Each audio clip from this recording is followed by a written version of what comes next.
Dobrý den, proč kupujete tento česnek? Protože se mně líbí. No a chodíte někde vedle?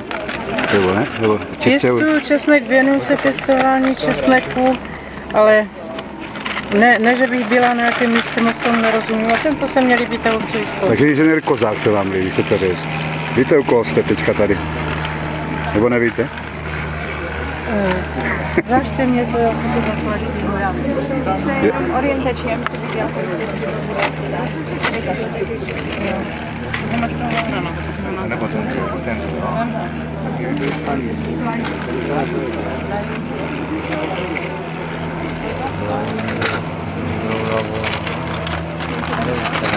Zeptal bych se, je lepší vybírat velké, nebo ta jedna fasa?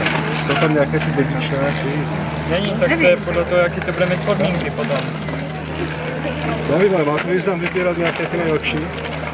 No tak nějak, čím větší budou, tím víc za to zaplatíte.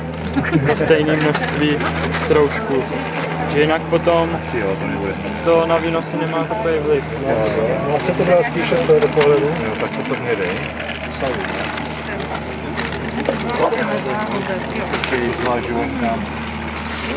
tak si vezmeš nějaké jiné.